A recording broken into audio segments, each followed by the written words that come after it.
सभी साथियों को मेरा प्यार भरा नमस्कार। तो कैसे हो आप लोग? आशा करता हूँ आप सभी स्वस्थ होंगे, मस्त होंगे। तो स्वागत है आप लोगों का सूजस के डेली अपडेट में, जिसमें हम अपनी बड़ी ही महत्वपूर्ण खबरों के बारे में जानने वाले हैं और जो बड़े ही महत्वपूर्ण प्रश्न बनने वाले हैं उनके बारे में भी चर्चा करने वाले हैं। तो अब ज़्यादा समय नहीं लेते हुए देखो पहले चलते हैं अपनी पत्रिका पे, जो सूजस आई है आपकी 10 अगस्त की। उसमें क्या महत्वपूर्ण बातें आई हैं उसके बारे में हम चर्चा करने वाले हैं। और सूजस में जो बड़ी ही महत्वपूर्ण बात है वो सबसे पहले यही दी हुई है। यहाँ पे अपने पास क्या दिया हुआ है? सनातन संस्कार संस्कृति के संरक्षण संवर्धन का बनेगा प्रमुख केंद्र मुख्यमंत्री। ये तो बात इन्होंने कही है भाई, लेकिन जो बड़ी महत्वपूर्ण बात है वो ये है आप लोगों के पास। कौन सी? ये रही बात। क्या है? मुख्यमंत्री ने गुप्त वृंदावन धाम में राधा कृष्ण शीला का किया पूजन। ये महत्वपूर्ण प्रश्न होता है या महत्वपूर्ण खबर होती है। इन पे प्रश्न कैसे पूछे जाएंगे वो अपन ने लास्ट में तैयार किए, चिंता मत करो। उन प्रश्नों के बारे में भी चर्चा करेंगे। ये रही जो मुख्य बात है वो ये है कि इसका आयोजन है ना, मुख्यमंत्री भजनलाल जी शर्मा ने सोमवार को जयपुर के जगतपुरा, अब ये स्थान याद रखना भाई, जगतपुरा स्थित गुप्त वृंदावन धाम में राधा और कृष्ण शीला का विधिवत पूजन किया है। कहाँ से किया है? जगतपुरा वृंदावन धाम से किया है। तो ये ध्यान में रखना भाई। इसके साथ ही अपने पास इसमें और ज़्यादा कोई खास बात नहीं है, बस मुख्य बात जो थी वो ये है। इसके साथ ही अपने पास यहाँ पे आगे चले तो क्या आता है? आगे आपके पास दिया हुआ है जो महत्वपूर्ण बातें हैं वो अपने पास आती है। अब ये बढ़िया महत्वपूर्ण प्रश्न बनने वाला है आपकी आने वाली एग्जाम में, बहुत ही शानदार। अब ये देखो, अब पहले तो मैं बता देता हूँ, बेंगलुरु में अपने मुख्यमंत्री जी गए थे और मुख्यमंत्री का निमंत्रण, पधारो महाराज देश, ये रहा आपके पास। और कब है? 10 दिसंबर को जयपुर में प्रवासी राजधानी दिवस समारोह पे अपने पास क्या है? ये थीम रखी है, पधारो हमारा देश। इसमें बात करें तो राजस्थान में इज ऑफ डूइंग बिजनेस के व्यापक सुधार। इज ऑफ डूइंग क्या है मैं भी बता देता हूँ, बात करेंगे अपन, चिंता नहीं करनी है। इसके बारे में भी प्रश्न पे चर्चा करेंगे। लेकिन जो महत्वपूर्ण बात है वो यहाँ पे आती है कि अपने पास जो प्रवासी राजधानी है, प्रवासी जो राजस्थानी है उनके बारे में छोटी सी बात करें तो ये रहा आपके पास कि प्रवासी राजस्थानियों ने अपने मातृभूमि के प्रति ये जो कहे हैं, क्या है? योगदान की भावना और कर्म भूमि से मातृभूमि, ये नाम ध्यान में रखना भाई।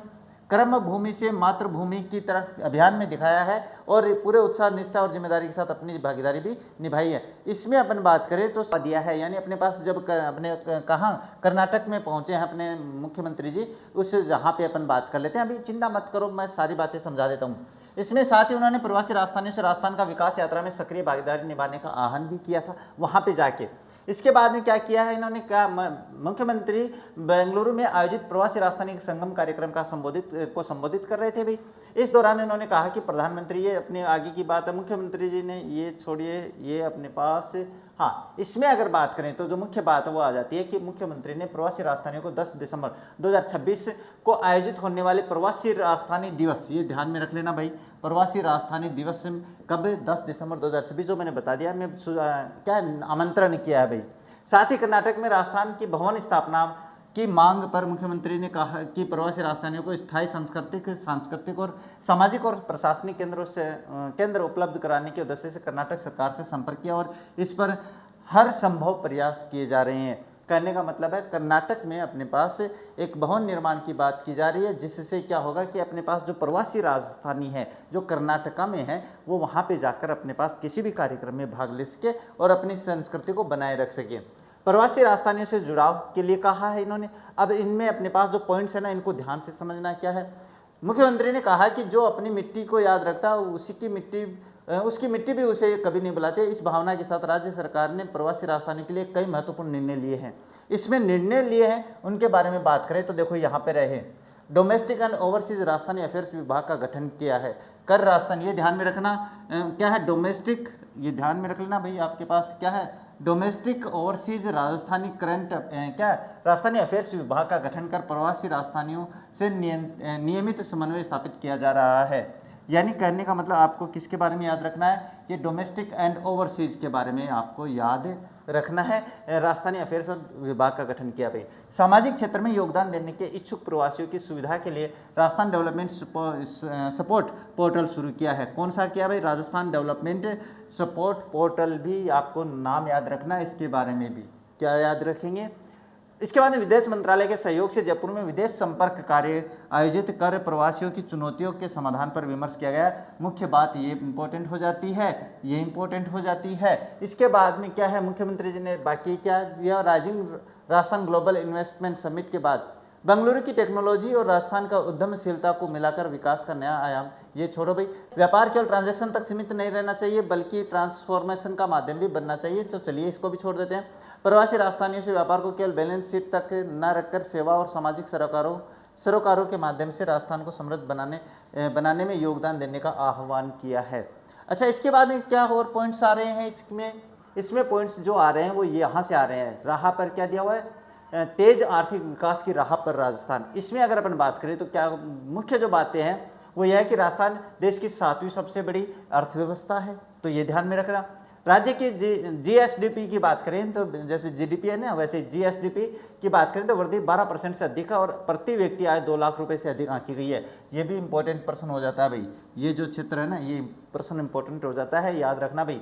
इसके बाद में आगे क्या दिया हुआ है, अगर आगे की बात करें तो आपके पास दिया हुआ है ये, चलिए एक बार छोटा सही कर देते हैं।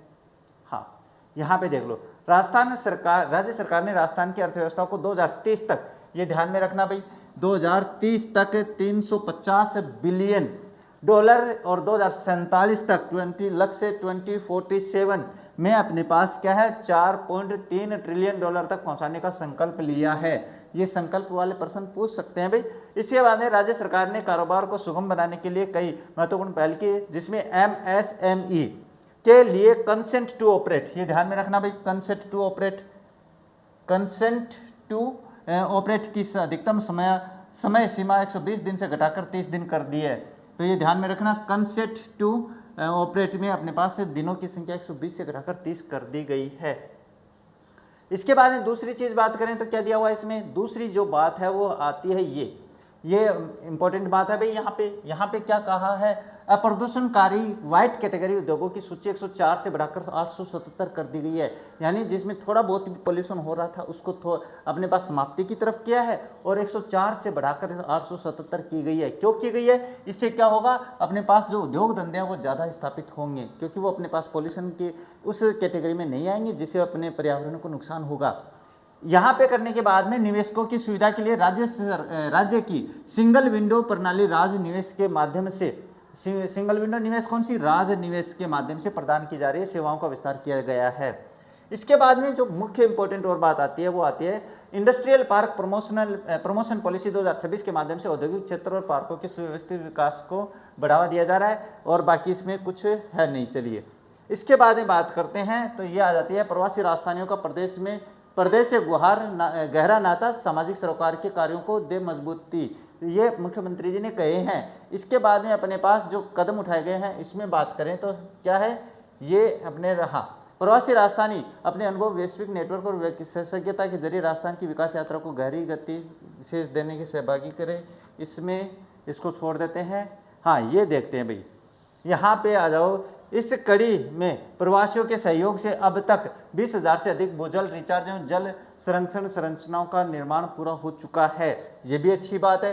ये क्या, राज्य सरकार ग्रीन एनर्जी, इलेक्ट्रिक व्हीकल और बैटरी निर्माण, semiconductor, electronics, textile, defence, manufacturing, mining और मिनरल आधारित उद्योग, फूड प्रोसेसिंग, आईटी और स्टार्टअप्स सेक्टर के निवेशकों को प्रोत्साहित कर रही है। इज ऑफ डूइंग बिजनेस के लिए 35 से अधिक नीतियां लागू की गई है।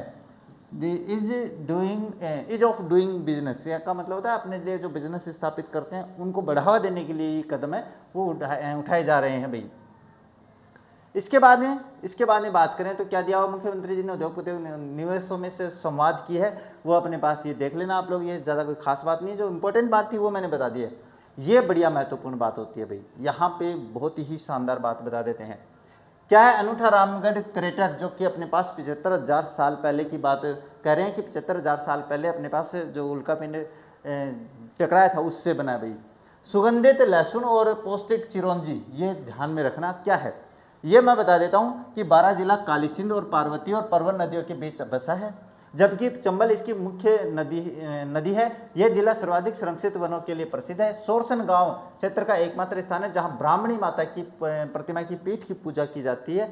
यहाँ सीताबाड़ी मेला, ब्राह्मणी माता का मेला, फूल डोल उत्सव, पिपलोद और डोल मेला प्रमुख है। रामगढ़ गांव के निकट स्थित रामगढ़ क्रेटर अपनी भू आकृतिक संरचना, जैव विविधता और इको टूरिज्म के लिए महत्वपूर्ण है। इसके किनारे 10वीं शताब्दी का खजुराहो शैली में निर्मित भंड देवरा शिव मंदिर है। 12 के लिए पंच गौरव कार्यक्रम के तहत, यहाँ से आपको थोड़ा सा ध्यान में रखना, पंच गौरव कार्यक्रम के तहत एक जिला एक उपज में लहसुन, एक जिला एक वनस्पति प्रजाति में चिरौंजी और एक जिला एक उत्पाद में गार्लिक प्रोडक्ट, एक जिला एक पर्यटन स्थल के लिए रामगढ़ क्रेटर और एक जिला एक खेल के लिए आपके पास क्या रखा है, फुटबॉल को रखा है भाई। इसमें किसको, ये नीचे फुटबॉल नाम आ जाएगा भाई आपके पास, कहाँ पे है, एक जिला एक फुटबॉल इसमें नहीं है तो मैं बता देता हूँ। एक जिला एक वो जो है ना वो मैं बता देता हूँ। एक जिला एक खेल की बात करें तो आपके पास आ जाएगा फुटबॉल, वहाँ पे क्या आ जाएगा भाई, वहाँ पे आपके पास एक खेल में फुटबॉल को शामिल किया गया, यहीं पे है ना, मैं कहाँ देख रहा हूँ भाई। अब ये देख लो भाई, रामगढ़ क्रेटर की एक अनोखी और बात बता देता हूँ। बात क्या, भौगोलिक जिज्ञासा है जो 12 से लगभग 40 किलोमीटर दूर की दूरी पर स्थित है। क्रेटर का व्यास लगभग 3.5 किलोमीटर है भाई, यानी 3.5 किलोमीटर का तो व्यास है। और इसमें इसे लगभग 75,000 साल पहले उल्कापिंड के पृथ्वी से टकराने के परिणाम स्वरूप माना जाता है। चूंकि ये भारत में ज्ञात 4 क्रेटरों में से एक है, इसलिए रामगढ़ क्रेटर को राष्ट्रीय महत्व का भूवैज्ञानिक स्मारक घोषित किया गया है। किस क्षेत्र को राष्ट्रीय स्तर में क्या है, राष्ट्रीय महत्व का भूवैज्ञानिक स्मारक घोषित किया गया है, रामगढ़ क्रेटर को किया गया है। इसके बाद में बात करते हैं नेक्स्ट, ये देख लेना भाई अपने पास गार्लिक प्रोडक्ट में बात करें तो ये मैंने बता दिया, वनस्पति चिरौंजी का जो अपने पास वानस्पतिक नाम है वो है बुकानिया लेंजन नाम है, और इसके बाद लहसुन एलियम सेटिवम नाम है। इसके बाद आगे बात करें तो ये फुटबॉल के लिए भी बता दिया है, ये भी आ गया है। इसके बाद ये तो अपने पास पदों के बारे में आया है भाई, चिकित्सा विभाग पदों पे क्या है, भर्ती निकली है। इसके बाद ये हो जाती है आपके पास, इसमें जो महत्वपूर्ण बातें थी वो लगभग सारी आ चुकी है। अब इसके बारे में बात करें, थोड़े इसके प्रश्नों के बारे में, जो प्रश्न आने की संभावना होती है इसमें बात करें तो देख लो प्रश्न अपने शानदार हैं ये। इसमें बात करें तो क्या है, मुख्यमंत्री भजनलाल शर्मा ने गुप्त वृंदावन धाम में राधा कृष्ण शिला का विधिवत पूजन कहाँ किया है, तो ये आपके पास जगतपुरा जयपुर में किया है, ये तो पढ़ लिया आप लोगों ने। इसके बाद में मुख्यमंत्री ने प्रवासी राजस्थानियों को 10 दिसंबर 2026 को, ये ध्यान में रखना, को जयपुर में आयोजित होने वाले किस समारोह में शामिल होने का निमंत्रण दिया है, तो ये आपके पास प्रवासी राजस्थानी दिवस समारोह में आमंत्रित किया भाई इन्होंने अपने पास बेंगलुरु में जाके, यही तो कहा है कि प्रवासी राजस्थानियों से। इसके बाद में राज्य सरकार ने MSME उद्योगों के लिए कंसेंट टू ऑपरेट की अधिकतम अवधि सीमा 220 दिन से घटाकर कितनी कर दी गई है, ये 30 दिन कर दी गई है भाई, तो ध्यान में रखना, बढ़िया प्रश्न हो जाता है। इसके बाद में बात करते हैं, कर्म भूमि से मातृभूमि अभियान के तहत प्रवासियों के सहयोग से अब तक कितनी भूजल रिचार्ज एवं जल संरक्षण संरचनाओं का निर्माण पूरा हो चुका है, तो इसके तहत 20,000 से अधिक जो संरचनाएं हैं उनका निर्माण पूरा हो चुका है भाई। अब इसके बाद में आता है शेखावाटी क्षेत्र की ऐतिहासिक हवेलियों और भित्ति चित्रों के संरक्षण हेतु सीकर, झुंझुनू और चूरू में कौन सी योजना प्रारंभ की जा रही है, तो इसमें आपके पास शेखावाटी हवेली संरक्षण परियोजना जो योजना है ना वो चल रही है, शेखावाटी भित्ति चित्र सुरक्षा योजना मत कर देना भाई, क्या है, शेखावाटी हवेली संरक्षण योजना। इसके बाद में पंचगौरव कार्यक्रम के तहत 12 जिले में एक जिला एक खेल के बारे में बात करें तो फुटबॉल है, तो ये हो जाता है, सॉरी ये नहीं, ये हो जाता है। इसके बाद में आता है, देश का एकमात्र स्थान सोरसन 12 किस देवी की प्रतिमा की पीठ की पूजा के लिए प्रसिद्ध है, तो ब्राह्मणी माता है, तो ये भी सही हो जाता है। इसके बाद में आता है 12 जिले के रामगढ़ गांव के निकट स्थित रामगढ़ क्रेटर के किनारे 10वीं शताब्दी का खजुराहो शैली से निर्मित कौन सा मंदिर स्थित है, तो वो आपके पास भंड देवरा का शिव मंदिर है भाई, कौन सा है, भंड देवरा का शिव मंदिर। इसके बाद में बात करें पंचगौरव कार्यक्रम के तहत 12 जिले में एक जिला एक वनस्पति प्रजाति की बात करें, वनस्पति के बारे में बात करें तो चिरौंजी है, इसका वानस्पतिक नाम याद रखना जो मैंने पीछे बताया है। इसके बाद में एग्रीस्टेक के तहत डिजिटल डेटाबेस तैयार करने के उद्देश्य से राजस्थान में अब तक कितने किसानों की फार्मर आईडी बन चुकी है, तो वो 87,44,000 जो अपने किसान हैं उनकी आईडी बन चुकी है भाई। ये बात अपन ने पढ़ी नहीं, कोई बात नहीं, आप वहाँ पे देख लेना, स्क्रीनशॉट में सब कुछ दिखाई दे रहा था। 10 दिसंबर 2026 को प्रवासी राजस्थानी समारोह दिवस का आयोजन कहाँ किया जाएगा, तो ये जयपुर में किया जाएगा, ये आप लोगों ने पढ़ लिया है, पीछे दिखा दिया मैंने। तो ये आपके पास हो जाती है 10 अगस्त की अपने पास जो सूजस बुलेटिन थी उसमें अपने पास महत्वपूर्ण बातें और उनके महत्वपूर्ण प्रश्न। तो मेरे हिसाब से आप लोगों को ये सारी बातें अभी याद हो जाएंगी, याद कर लेंगे।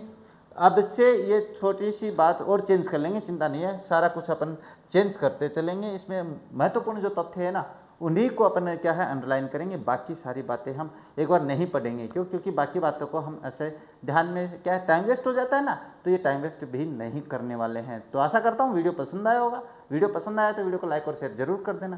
साथ ही चैनल पे नए हो तो चैनल को सब्सक्राइब और बेल आइकन को ऑन कर लेना, ताकि मेरे वीडियोज़ की नोटिफिकेशन सबसे पहले आप लोगों के पास पहुँच जाए। तो बस आज की इस वीडियो को यहीं पर कंप्लीट करेंगे। मिलेंगे आप लोगों से अपने नेक्स्ट वीडियो में, तब तक देखते रहिए हमारा चैनल। जय हिंद, जय भारत।